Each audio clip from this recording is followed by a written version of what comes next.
Greetings and welcome to Mystery Babylon News Radio on December 19th, 2013. Welcome, Belgium. Are you there? Belgium is online. Belgium is online. We have York Lisman in Belgium. And my name is Walt Stickle, and I live in Oregon in the USA. You know, the title, I just want to, we missed a broadcast last week because of technical problems and things. So I just want to reinstate what the title of this broadcast is. The broadcast is The Jesuits Derooting the Reformation. And the last three broadcasts we've been covering, Yerk has been talking on the first and second Reich, and we're going to be talking in the future on the Third Reich, but we're trying to lay a path and because to understand the Third Reich, you have to understand the First and Second Reich. And the Jesuits, in the title of this broadcast, the Jesuits derooting the Reformation. Well, the root of the Reformation was in Germany. And this is one of the reasons we had World War II, World War I and World War II, is to uproot that root. And the Jesuits, you have the Reformation. I always try to bring this up when I bring up the word, the Reformation. You have the Reformation and then the Counter-Reformation. See, the Jesuits are countering the Reformation, and the general population of the world and the secular world has left out the Reformation in their history. They don't have any. The history has been written by secularists, and they leave out the Reformation. The fact that religion, we are told from birth, there's two things you don't want to talk about, and that's religion and politics. Well, you see, politics does not drive religion. Religion drives politics. And that's the reason for the broadcast, is to bring out who is really driving the world politics.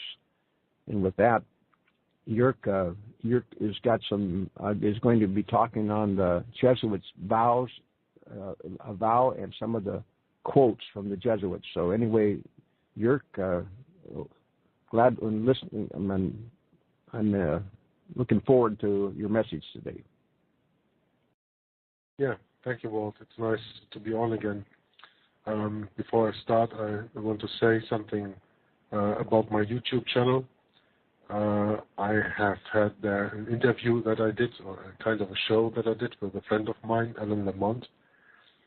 We did 6 parts of that kind of interview. That was some while ago, and I uploaded the first 3 parts already on my channel, part 1, 2, and 3. The last one I uploaded just 2 days ago or 3 days ago, I think, and already has more than 200 views. So I can only advise everybody to also watch these. This is very interesting stuff. 220 views. It's 4 days ago now already. Time is running so fast I can't keep up with the days going by. And that video is also called The Jesuits Derooting the Reformation. It deals a little bit of the same stuff that we deal here on the radio show with. In my opinion, it is very great importance that people have an idea what we actually talk about. Like Walt said a little bit in his introduction, we are talking about derooting the Reformation. But to deroot something, you first have to know where are the roots, first of all, and you have to know what are the roots, second of all. because the Reformation didn't start with Luther. It became famous with Luther, but it didn't start with Luther. You also had people in the UK like Wycliffe and Tyndale, and later Calvin, and still a few others that which names I don't have here with me right now. But there are still a lot of other reformers also, except for Luther. But Luther made, with his 95 Theses that he nailed on the church door in 1517, it was, with this 95 Theses that he nailed on the door, he gave the people, for the first of all, the idea what the church actually was teaching, and that what the church was teaching was not in compliance with the Word of God, as God intended it, as it is written in the Bible. But for that time, you have to know that people couldn't read, and they didn't have no Bible. The book print wasn't yet invented, or it wasn't yet that much spread. I have to look up when Gutenberg invented the book print. It was somewhere around that time. I don't know exactly now. But people had no idea what their rights were. And then came this movement that's called the Protestants. What were they protestating? And that is very interesting and very important to keep in mind, because when today you see Protestants or Protestant church, the problem with that is that today they do not protest anymore anything. But in the time they were protesting the Catholic doctrine with everything that was going on. And they don't do that now anymore. There's a big difference, because now the Protestant movement, if you can call it that, has totally been taken over by the Jesuits, totally infiltrated by the Jesuits. And actually, the Jesuits have been founded only for one reason: to become an arm of the Vatican that will make sure that everybody who is out of the law of the Catholic Church will either go back under the law or will die. And it doesn't matter if it was a king, if it was an emperor, if it was a president. At that time there were no presidents, but anyway, you know what I mean. In the time coming on, there also were presidents or chancellors or whatever you call political leaders nowadays. And they were just not allowed to stray from Rome. If they strayed from Rome, they got killed. And you have in the United States of America a few examples. The most famous one, of course, is John F. Kennedy, who got killed on the 22nd of November 1963 in a very Masonic way. Whether now it was his wife, or it was the driver, or it was some shooter from Grassy Knoll, or whatever, there are so many researchers busy claiming that guy was it, that woman was it, whoever. It doesn't matter who it was. The only thing matters is who did profit from the result. And in the end, that's a nice way to end this message, but I'm not going to do that. But in the end, you will see that all roads lead to Rome. And Rome today, the Vatican today, is nothing else than ancient mystery Babylon. And the symbols are all there. You can see that. And this Babylonian system needed a military arm. They needed an organization to infiltrate the heretics, the free countries, the kings, and everyone that didn't want to be under the power of the Pope, to get them back in there. Because the Pope, who is the vicar of Christ, meaning he is the substitute of Christ, meaning he is the Antichrist, Anti doesn't mean against, it means in the place of. You really have to study your words also. I'd like to say something here, Jörg. Yeah. The comment too, like Jörg said, the Reformation wasn't just solely Germany, but one thing that Luther sparked is that it made the Protestant Reformation explode. Is he pinned the tail on the donkey? That Rome was the biblical, historical, and prophetic Antichrist, the papacy. Now it is the Jesuit papacy. Very important. It's the Jesuit papacy. It's the counter-Reformation Pope. Is in the chair in Rome. So that's my comment there. Yeah, I was. Thank you for your comment, Walter. I was going to that, because I'm still busy explaining why was there a Reformation anyway. The Reformation was there in the first place because people were suppressed. They had no rights, they had no liberty, they all were enslaved. And they were enslaved sometimes physically, but most of all they were enslaved psychologically. Because they had no idea what Scripture said. They had no idea what God said, except when they met people like the Waldenses, who for 1260 years came out of Switzerland and spread the word. And that's also how this word got to Germany and got to Luther eventually. And from there, from Luther, with nailing his 95 Theses in 1517 on a church door in Wittenberg, first in Latin and then later translated into German, he gave people the chance to see that they have been betrayed all day long. Well, it's a little bit of a shame because when you look now, almost 500 years later, and you tell people they have been betrayed all day long, they just turn into another computer game and they don't care. Difference is the people then cared and they protested. They protested against the Roman Catholic Church, and by that way they were called Protestants.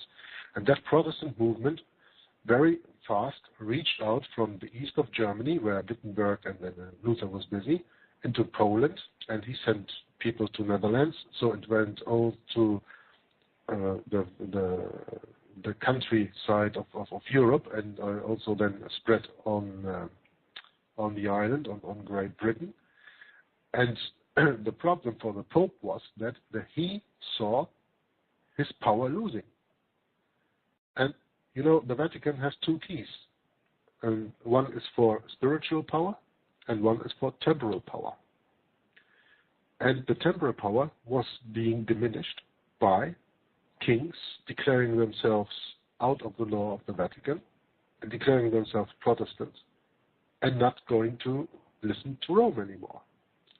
And that's why there was a need to counter that Reformation. And then on the scene came the Society of Jesus that was founded in 1534 by Ignatius Loyola and some of his friends, where also a certain Xavier was in there, Francis Xavier. He was one of the co-founders in 1534. Then they went on a travel to Jerusalem, and they came back, and then they went on a journey to Rome, and they swore allegiance to the Pope. And that's why the Pope, I don't know his name anymore, who was it? Pope, I read his name today, something with the third. Anyway, in 1540, he officially put the Jesuits into working. And the first thing that they did was preparing for the Council of Trent that took place between 1545 and 1563, with some interruptions in there. But that was totally organized by the Jesuits. And you have to read the doctrines that come out of this Council of Trent. And that was renewed in the 1960s with Vatican II. And still there is not a change about what it's all about. Now, the problem today is that most people don't have time or interest to interest themselves into anything else than sports, leisure games, porn on the internet. I don't know, maybe sometimes doing a little walk with a dog, or having a little play with the children if they do something social. But for the rest, the internet is there, the smartphones which catch you 24 hours a day, that you can always be online. The distraction is so vast these days that people do not see that there could be anything else of interest in there, and that's why they don't see it anymore. It's even not the people their fault. It's just this matrix that they were born, and only a few people who sometimes go through experiences in their lives and they ask themselves, well, is this really what life is all about? And when they start asking themselves that, they go into study and they do what Walt did for the last 20 years of his life, or what Mike, our friend from the website Avenue of Light did for, help me here, at least 20 years of his life, even more, I guess, the studying. And something that I came to just a few years ago, because we see things don't match the way they should match. And because the generations that are presently on the earth are so far away from God, the spiritual leaders, which is the Vatican at this moment, has a very, very easy game. Because when nobody is busy with spirituality, then spirituality can do whatever it wants. And that's another important point. In 1929, with the Concordat that was signed with Italy, the Vatican got again his temporal power. So there you have the two keys that I was mentioning, one the spiritual power and one the temporal power. And since 1929, the Vatican has temporal power again. And since now, the last few years, the Jesuits took the whole Vatican over. It is the Jesuits that have the spiritual and temporal power over the world. Now, when you know that the Jesuits are actually the continuation of the Knights Templars in another form, and you know that they deal with ancient mystery Babylon religion in the face of Nimrod, Semiramis, and Tammuz, or in the Egyptian mythology Isis, Horus, and Seth, IHS, which is also in the symbol of the Jesuits. When you know that,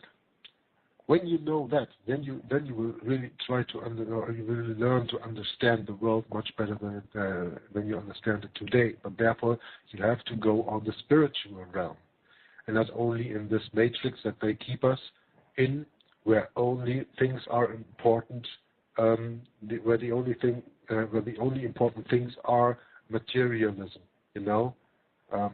Getting a job, getting a big car, getting a nice and good-looking woman next to your side, buying a big house, or building a big house, or whatever, being a nice status with your friends and family, and leading a life of luxury, if you can.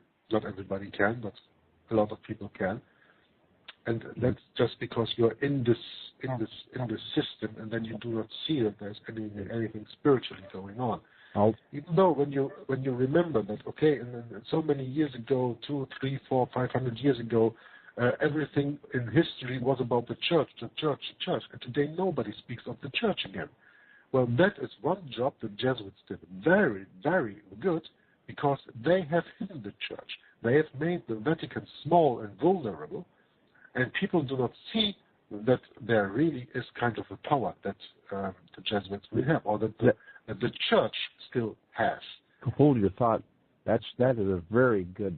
That's a very good, profound statement, and because it leads on to what I want to share. You can see secularism leads to atheism. In atheism, we have a lot of people, well-meaning people that are atheists, but an atheist leads right into their path. I mean, because, in other words, an atheist wants to expel anything that has anything to do with religion. And the truth of it is, it's religion who's got to do with all the politics and all the agenda that's coming down the pipe. That was my comment. Yeah, that's absolutely right. You know, everybody knows when he studies a little bit of history that a few hundred years ago, all the kings were subdued to the Pope of Rome, and all the kings, all the coronations, all that stuff, everything had to do with religion. And nowadays, it doesn't anymore. No, it does still, but it is not out in the open. It is hidden. It's hidden from the eye. That is the big betrayal that is going on, you know? And that is why people do not see this, and this is why people always speak of conspiracy theories, because they have no idea that a conspiracy theory is just something theory because you didn't explain it, because you didn't look into it.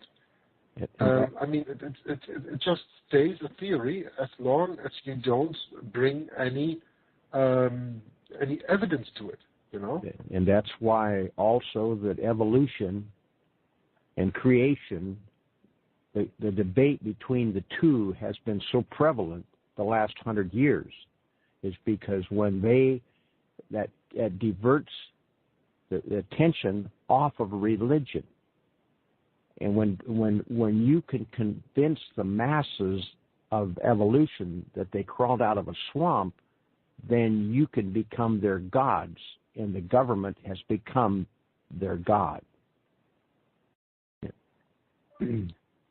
Yep, that's very well put there. Yeah.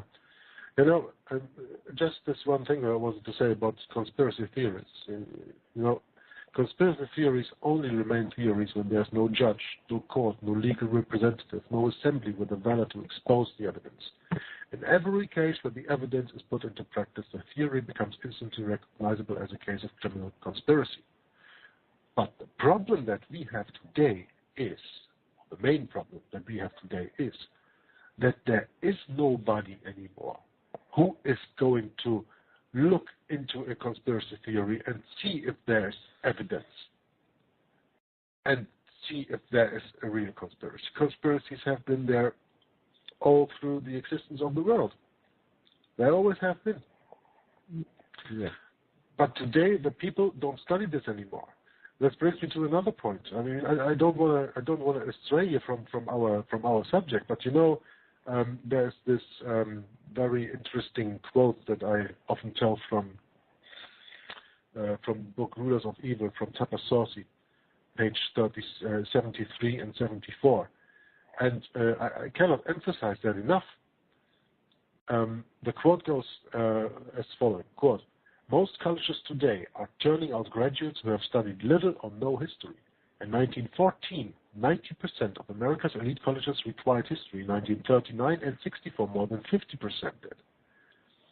By 1996, only one of the 50 best schools offered a required history course. The day is approaching, perhaps, when the only historians will be amateurs who study history of self-help, who examine the past in order to make sense of the present and not to be caught unprepared by the future." End quote. And this is so important because the school system that we attend now, I attended, you attended, your children will attend, even your fathers attended. The school systems that we came out does not teach any real history anymore. And real knowledge. History is written by the victors, Winston Churchill said. And I'd like to add that history is written by the Jesuits. That is why nobody goes after them, because they hide their actions behind the wall of lies they call history. Yes. And real knowledge is to know the extent of one's ignorance. Oh. And that's what they have done.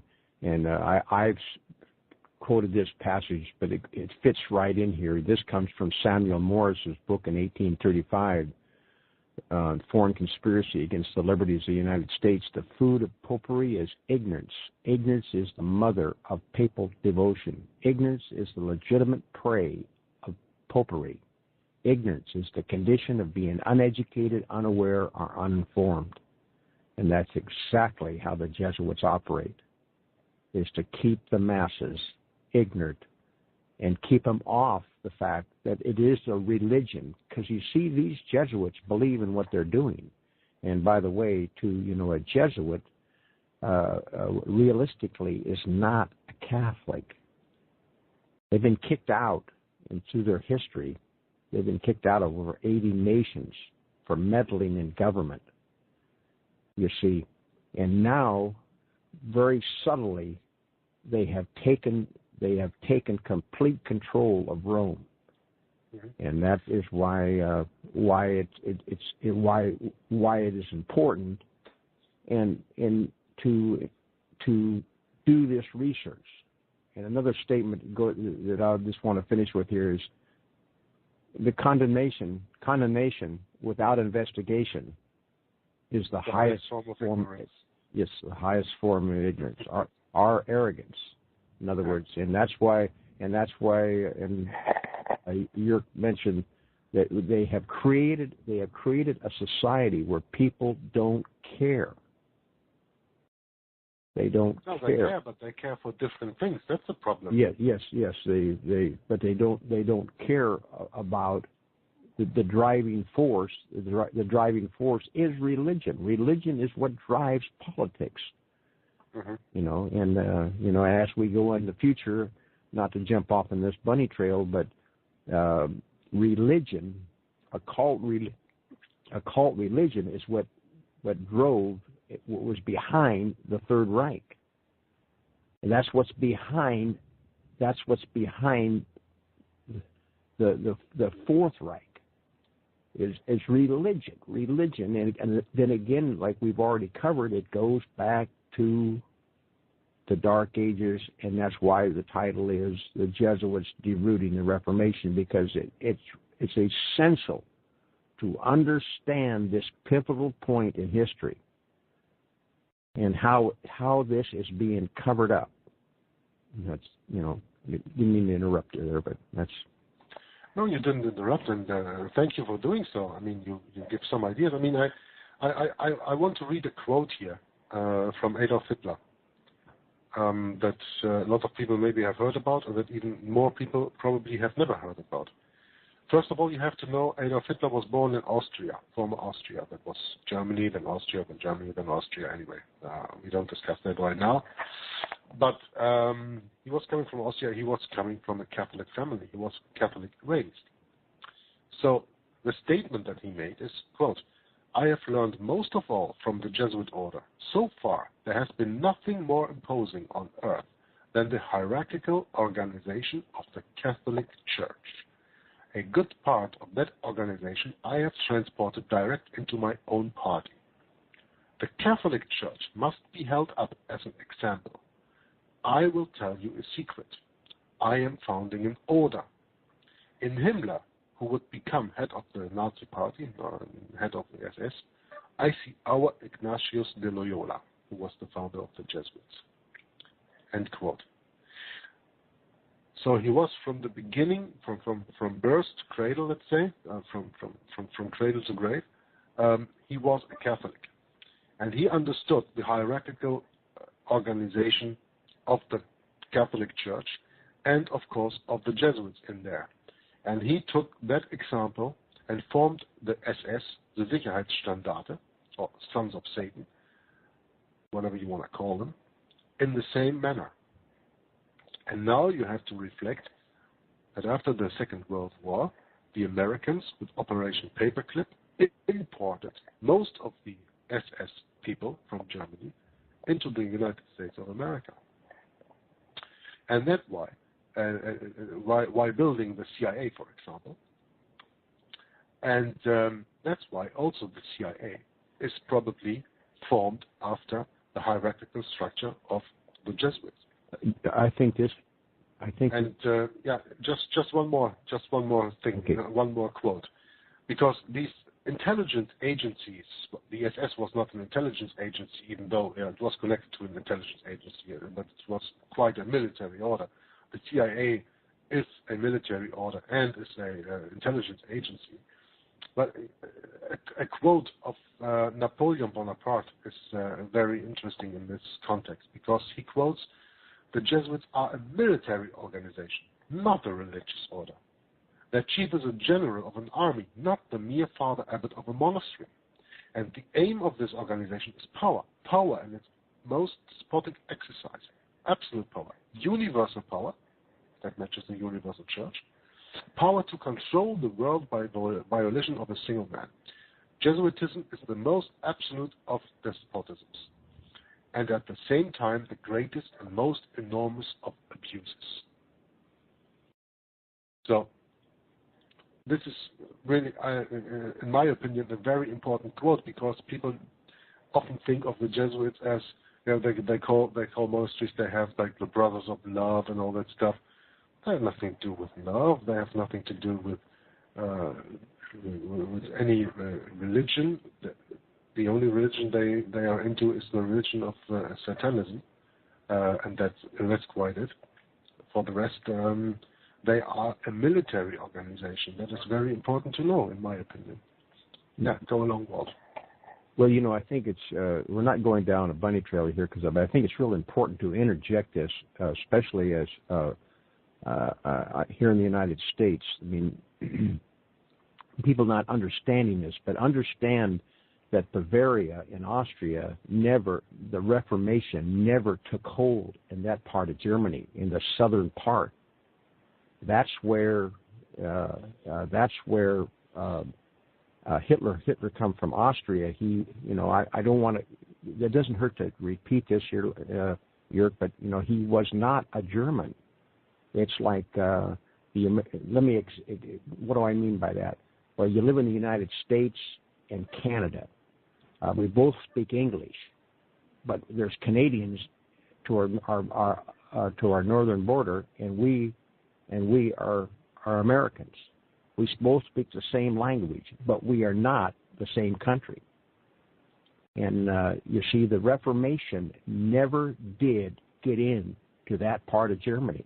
I mean, today it's solidly Catholic. That's where Henry Kissinger came out. This is where Ratzinger came out of.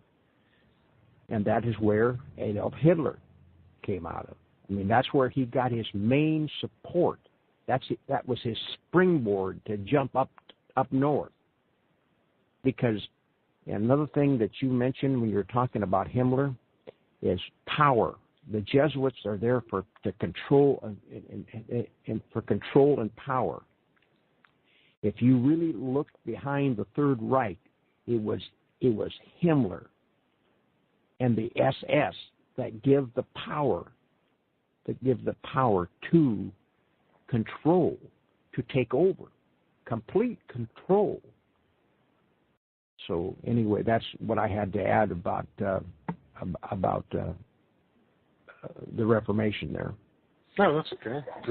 Welcome to always fill in when I leave something out, and I surely will, because I'm not almighty. But some of these things also, Jörg, I have learned this, and that's another reason why I feel our broadcast is, Jörg is in Europe, and I'm in the United States. And, we both have been taught a version of history. And the thing about it is, the history that we're talking about, it sprang, the Dark Ages and the Reformation come from Europe. Yes, England had a big part in it, but again, that the Reformation exploded in Germany. So that's the reason why, and I think it's in other words, we've all been brought up in a box, you see, and when you break down that box, you realize that, and this is what I've learned by being able to dialoguing with Jörg and somebody that lives in Europe, is you realize that they're doing the same thing all over. It's not just here in the United States. I mean, the people that are in power, that are really pushing the pawns around, it's not, the countries are just puppets, and it's the Jesuit general who controls and pushes the pawns around. That's what I had to comment on there. Yep, it's all right. I just wanted to continue now with the Jesuit oath, because that was where we were stuck last time when we were doing our broadcast. We were reading a part of this Jesuit oath about this part when someone of a minor rank is to be elevated into a command rank.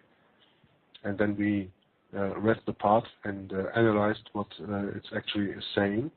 So I just want to fill in one of the latest parts here and bring that back into the mind of the people, where it states, "You have been taught your duty as a spy to gather all statistics, facts, and information in your power from every source, to integrate yourself into the confidence of the family circle of Protestants and heretics of every class and character, as well as that of the merchant, the banker, the lawyer, among the schools and universities, in parliaments and in legislatures, and the judiciaries and council of state, and to be all things to all men, for the Pope's sake, whose servant we are unto death." This is end quote. This is really important that you understand that. This is why the Jesuits today are the head of all intelligence agencies worldwide. Whether it's the CIA, it's the MI5, it's the KGB, it's the BND, it's the SIS, it doesn't matter. They all are under Jesuit control. And you can see this here right in their oath. Also, the banker, it states here in these oaths, "Let me assure you that this Rothschild bashing, this Jew bashing through the Rothschilds that is done on the internet and everywhere else, the Jews are guilty, the Jews did this and the Jews did that, that is only because of the Jesuits are working on that way. They are infiltrating that. They put the Jews out in front as the scapegoats and are actually behind it." And when you really study the Jesuits, there's an interesting video that I have on my channel. It's really quite interesting to see. The Rothschilds are actually Knights of Malta. And all these night orders, papal night orders, of course, are under control of the Jesuits. So that's really something that you have to understand. So while reading these oaths, really get into what I am saying here,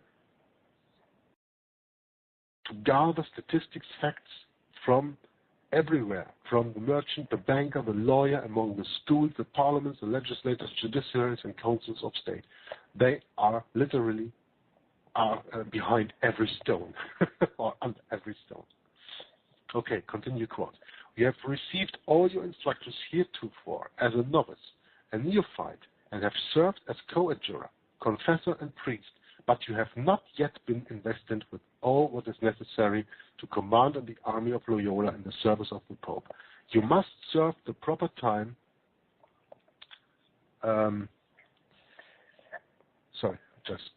Lost it here. You must serve the proper time as the instrument and executioner as directed by your superiors. For none can command here who has not consecrated his labors with the blood of the heretic." So that means, for without the shedding of blood, no man can be saved. Well, there was once the shedding of blood, and that shedding of blood saved all men. That is the blood of Jesus Christ at the cross in Calvary. He died for all our sins. And there you see the false doctrine of the Jesuits. Without the shedding of blood, no man can be saved. Well, Jesus died for us. He shed his blood for us, and he saved all of us. If we believe in him, we are saved by grace when we have the faith in Jesus as our Savior. That is one of the big contradictions that you see, that you make here from the Jesuit course. Now, continue. "Therefore, to fit yourself for your work and make your own salvation sure, you will, in addition to your former oath of obedience, to your order and allegiance to the Pope, repeat after me. End quote. Walt, is there something that you have to say up to here, or? No, that was my recorder went off here, so go ahead. No, okay, then I'm going to continue. I, and then the name, now, in the presence of Almighty God, the Blessed Virgin Mary, the Blessed Michael, the Archangel, the Blessed Saint John the Baptist, the Holy Apostles of St. Peter and St. Paul, and all the saints and sacred hosts of heaven, and to you, my ghostly father, the Superior General of the Society of Jesus, founded by Ignatius Loyola and the Pontificate of Paul III, that's the name I was looking for, Paul III, and continued to the present, do by the womb of the Virgin, the matrix of God, and the rod of Jesus Christ, declare and swear that His Holiness the Pope is Christ's vice-regent and is the true and only head of a Catholic or universal church throughout the earth, and that by virtue of the keys of binding and loosing, given to this holiness by my Savior Jesus Christ, he have power to dispose heretical kings, princes, states, commonwealths, and governments, all being illegal without his sacred confirmation, and that they may safely be destroyed. End quote for the moment. I'm going to stop here for a moment, because I think this is very interesting that we go a little bit into it and analyze this while I am reading this. He starts off, in the presence of Almighty God, the Blessed Virgin Mary, that is Catholic doctrine, Virgin Mary, and the Virgin Mary of the Roman Catholic Church is nobody else than Semiramis, the wife of Nimrod of Babylon. The Blessed Michael the Archangel, the Blessed John the Baptist, the Holy Apostles St. Peter and St. Paul. You know, this idolatry that the Roman Catholic Church has always had, making people saints, and this idolatry of admiring or worshipping idols. And that goes against God's commandments, who said, you should have no God next to me, and you should not, how does he say that in English? You should not worship any figure, something like that. Yeah. Any help me there if you can say it in English, because I don't have the English translation in my head. So. Yeah, you know what I mean. Yeah, all right. Yeah, so this is all here in this oath. Yeah. Which pardon? You're talking about what God tells us in the second commandment. You know. Yeah, in the second commandment. Yeah. Yeah. Yes. And this is all contrary to what in this Jesuit oath here is stated already. Huh? This is so clearly, and it is very clearly stated here that the holiness and that His Holiness the Pope is Christ's vice-regent and is the true and only head of the Catholic or universal church throughout the earth. So that is again what also Luther was saying at the time, that the Pope is the Antichrist. And it's even here in their oath. Okay, I'm going to continue now. Therefore, to the utmost of my power, I shall and will defend this doctrine of His Holiness' right and custom against all usurpers of the heretical or Protestant authority, whatever, especially the Lutheran of Germany, Holland, Denmark, Sweden, Norway, and the now pretended authority in churches of England and Scotland, and branches of the same now established in Ireland and on the continent of America and elsewhere. So I'm going to stop here for another second, because I think it is very interesting that it is emphasized, usurpers of the heretical or Protestant authority, whatever, especially, that is a very important word, I think, here, yeah, especially the Lutheran of Germany, Holland, Denmark, Sweden, and Norway. So that is where we have the roots of the Reformation. And because the roots are there, even these roots are mentioned in this very important oath of the Jesuits. So when we make a series about derooting the Reformation, you can see that the Jesuits were founded only to destroy the Reformation, to do the counter-Reformation, to put the counter-Reformation into working, you can see that they, even in their oath by name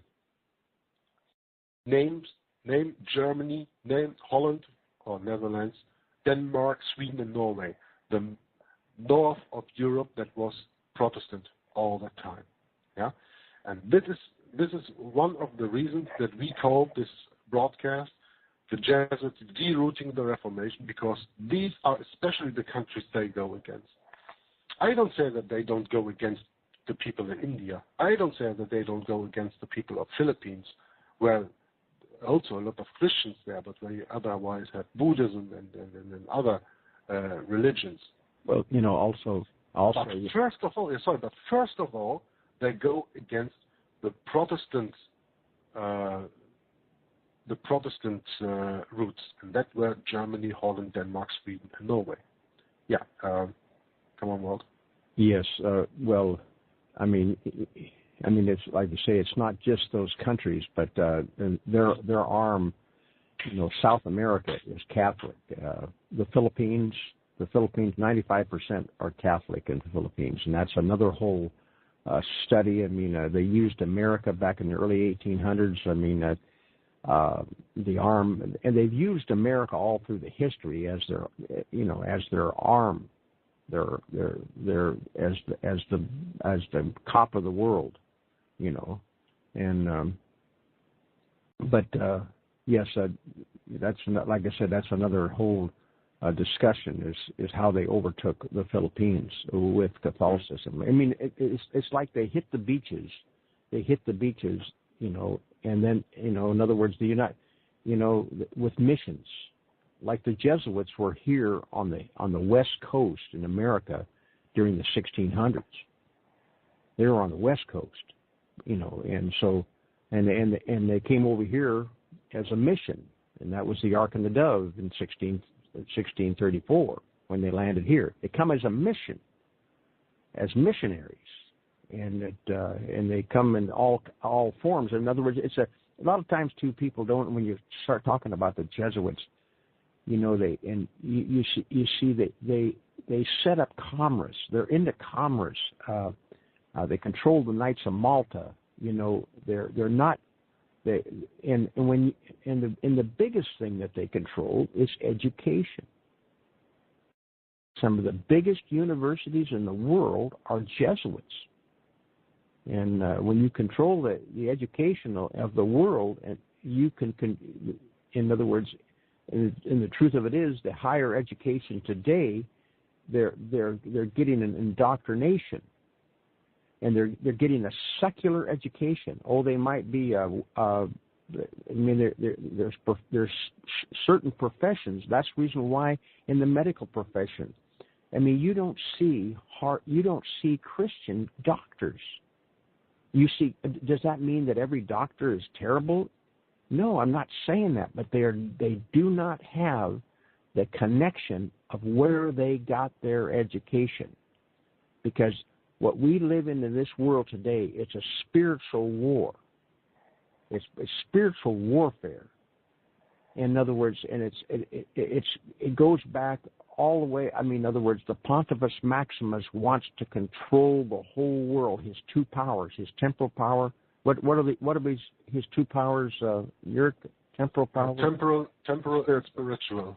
Right. In other words, and this goes over the top of most people's heads because they've taken a religion. They've tried to take religion out of the political scene, and that's exactly and they don't care about the. I'll give you an example. The attendance in churches all over the world are declining. You see, this they're not worried about because they control the top. I mean, in other words, they control the top. They're the ones that are controlling the commerce, the Knights of Malta, the media, and all the intelligence agencies. So in other words, what the goal of this broadcast is to get people aware that things are not just happening by accident. I mean, like the environmental movement in this country, it's not an accident, it's an agenda. And I have good friends that are, they have no idea that this is a religious, this has been motivated, this is a religion. And religion by Rome has always been for control, to control the people. And so they've completely, in parts of this country, they've completely devastated our economy with the environmental movement. So that's what I wanted to share there. Yeah, thanks for your sharing. So I'm going to continue with this oath right now. We stop there, and on the continent of America and elsewhere, and all adherents in regard that they be usurped and heretical, opposing the sacred Mother Church of Rome. I do now renounce and disown any allegiance as due to any heretical king, prince, or state, named Protestants or liberals, or obedience to any of the laws, magistrates, or officers. I do further declare that the doctrine of the churches of England and Scotland, of the Calvinists, Huguenots, and other of same Protestants or liberals, to be damnable, and they themselves damned who will not forsake the same. I do further declare that I will help, assist, and advise all or any of His Holiness agents in place wherever I shall be, in Switzerland, Germany, Holland, Denmark, Sweden, Norway, England, Ireland, or America. So again, here we have the summation of all these countries that are supposed heretics by the Pope of Rome. Or in any other kingdom or territory I shall come to, and do my uttermost to extirpate the heretical Protestants or liberals' doctrines, and to destroy all their pretended powers, regal or otherwise. I do further promise and declare that, notwithstanding I am dispensed with to assume my religion heretical, for the propaganda of the Mother's Church interest, to keep secret and private all her agents' counsels from time to time, as they must entrust me, and not to divulge, directly or indirectly, by word, writing, or circumstance whatever, but to execute all that shall be proposed, given in charge, or discovered unto me by you, my ghostly father, or any of this sacred covenant. I do further promise and declare that I will have no opinion or will of my own, or any mental reservation whatever, even as a corpse or cadaver, perinde ac cadaver, but will unhesitatingly obey each and every command that I may receive from my superiors in the militia of the Pope and of Jesus Christ. End quote. I want to stop here for a moment and let those words sink in that I just read to you. Mm-hmm. I will have no opinion or will of my own. So that means that the Jesuit who is taking this oath is absolutely 100% obedient. He would not only kill his own family, that's very hard to do this because Jesuits in this hierarchical structure don't have any family. That's why they are chosen for that. They will kill everyone that they are told to. They will perinde ac cadaver, even as a corpse or cadaver. They will, without any reservation, do anything that is told to them, and they will not hesitate. They will not think for their own. That's also one other doctrine in the Jesuits. When the superior says white is black and black is white, they just accept it. They don't question it. It's just the way that it is. So I think this is a very, very important thing that we have to understand, that these people are really giving up everything they have of their own personality. when you take this oath like this, that really means that you don't have any personality anymore. Nothing that makes you yourself. You're just obedient to your superiors, no more. I think that's a very, very important part of this oath. But I'm continuing right now. That I may go to any part of the world, whithersoever I may be sent, to the frozen regions of the north, the burning sands of the desert of Africa, or the jungles of India, to the centers of civilization of Europe, or to the wild haunts of the barbarian savages of America, without murmuring or repining, and will be submissive in all things whatsoever communicated to me. I furthermore promise and declare that I will, when opportunity present, make and wage relentless war, secretly or openly, against all heretics, Protestants, and liberals, as I am directed to do, to extirpate and exterminate them from the face of the whole earth, and that I will spare neither age, sex, or condition, and that I will hang, waste, boil, flay, strangle, and bury alive these infamous heretics, rip up their stomachs and wombs of that woman, and crush their infants' heads against the wall, in order to annihilate forever their execrable race. Sorry, I couldn't read that word very fine. That when the same cannot be done openly, I will secretly use the poisoned cup, the strangulating cord, the steel of the poniard, or the leaden bullet, regardless of the honor, rank, dignity, or authority of the person or persons, whatever may be their condition in life, either public or private, as I at any time may be directed to do so by any agent of the Pope or superior of the Brotherhood of the Holy Faith of the Society of Jesus. In confirmation of which I hereby dedicate my life, my soul, and all my corporal powers, and with this dagger which I now receive, I will subscribe my name written in my own blood, in testimony thereof. And should I prove false or weaken in my determination, may my brethren and fellow soldiers of the militia of the Pope cut off my hands and my feet, and my throat from ear to ear, my belly opened and sulphur burned therein, with all the punishment that can be inflicted upon me on earth, and my soul be tortured by demons in an eternal hell forever. All of which I, name, do swear by the blessed Trinity and blessed sacraments which I am now to receive, to perform, and on my part to keep inviolable, and do call all the heavenly and glorious host of heaven to witness the blessed sacrament of the Eucharist, and witness the same further with my name written and with the point of this dagger dipped in my own blood and sealed in the face of his holy covenant. So now this is what he said. Now he receives the waiver from the superior and writes his name with the point of his dagger dipped in his own blood, taken from over his heart. Now the superior speaks.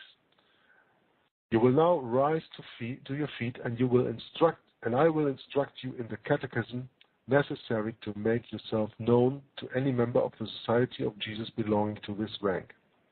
In the first place, you as a brother Jesuit will with another mutually make the ordinary sign of the cross, as any ordinary Roman Catholic would. Then one cross his wrists, the palms of his hands open, and the other in answer crosses his feet, one above the other. The first points with forefinger of the right hand to the center of the palm of the left. The other with the forefinger of the left hand points to the center of the palm of the right. The first then with his right hand makes a circle around his head, touching it. The other then with his forefinger of his left hand touches the left side of his body, just below his heart. The first then with his right hand draws it across the throat of the other, and the latter then with the dagger down the stomach and abdomen of the first. The first then says illustrum, and the other answers nica. The first reaches, the other answers impious, the meaning of which has already been explained earlier here. When what I don't repeat right now, but it's INRI, like the letters that are often on this board above Jesus Christ.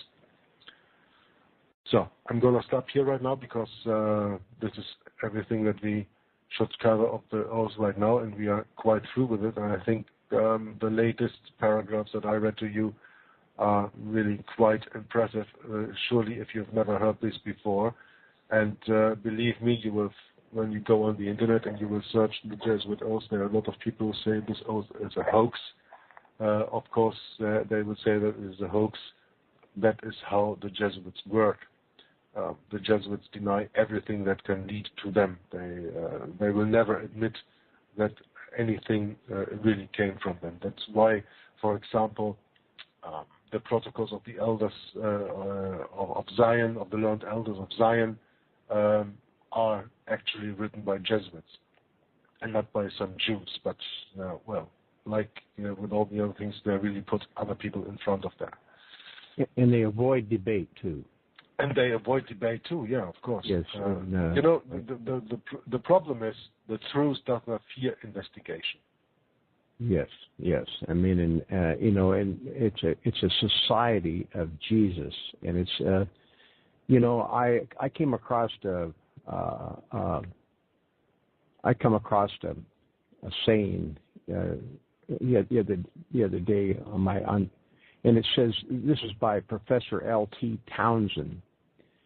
The Jesuits constitute one of the wisest, shrewdest, and most dangerous organized bodies of men to be found in this world.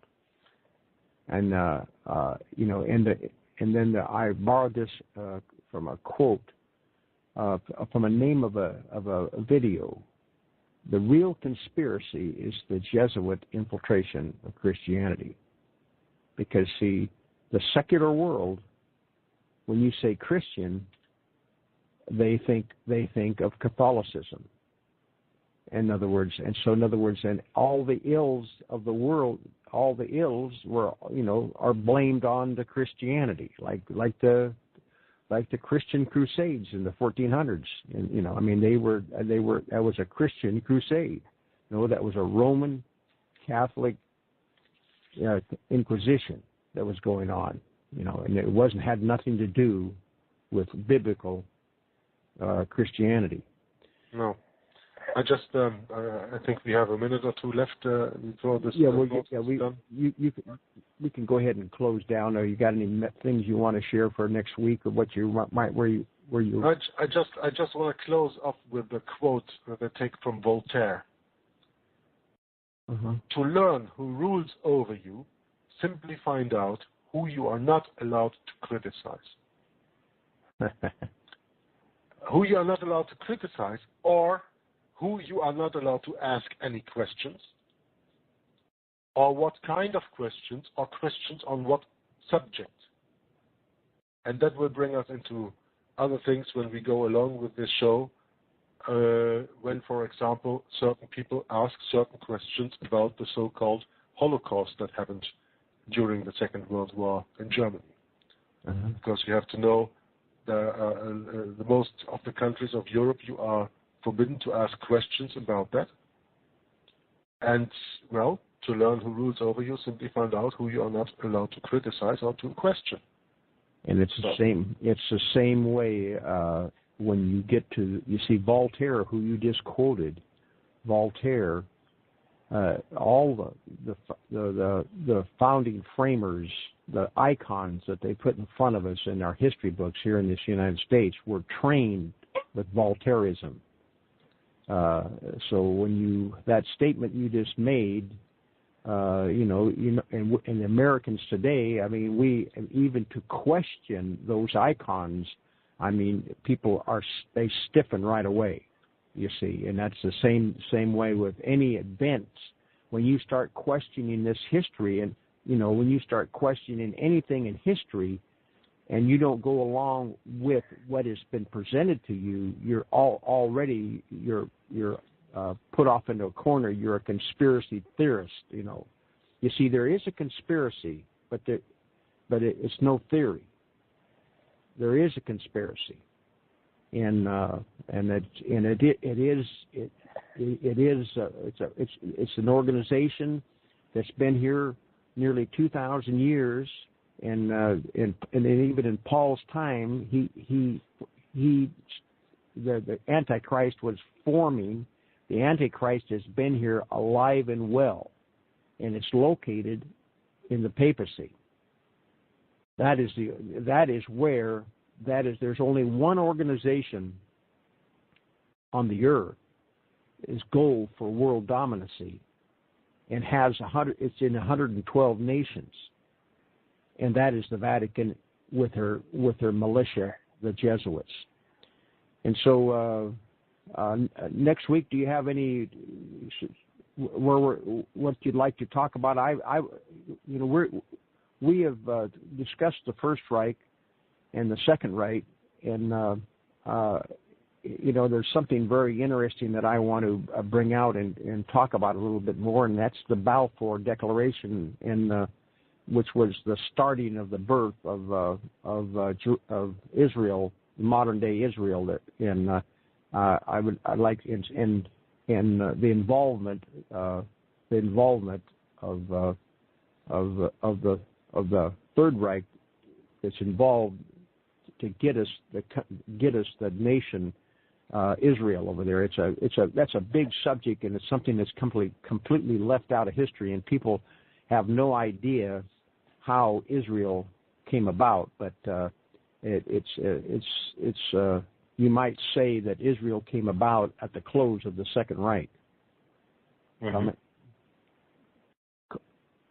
Yeah, that's absolutely true. Without this Balfour Declaration, there wouldn't have been the Treaty of Versailles. Without the Treaty of Versailles, there wouldn't have been Adolf Hitler, who came to power, and there wouldn't have been a Second World War, which gave them the opportunity to introduce to us the Holocaust, and by that, of course, they had a reason to found the State of Israel and the land of Palestine that was under English control since the end of World War I. Well, that's going to be kind of our focus on next week's broadcast. We plan on a broadcast every Wednesday, and of course, all our listeners are listening through our archives, and we thanks everybody that's listened to us. And since we are not controlled by the mass media, and since we are not controlled by the Knights of Malta, the only way to get us and pass around is to share this message. And the main goal, again, as we close here, is to incite a little bit of research yourself. The research, don't believe what Jörg said or myself. Look it up, and start digging in some books on the internet and see that who is really behind world affairs today. So with that, I'm going to sign off, and we'll see you next week. Yeah, thanks very much for listening, and God bless. See you. God bless. Good night.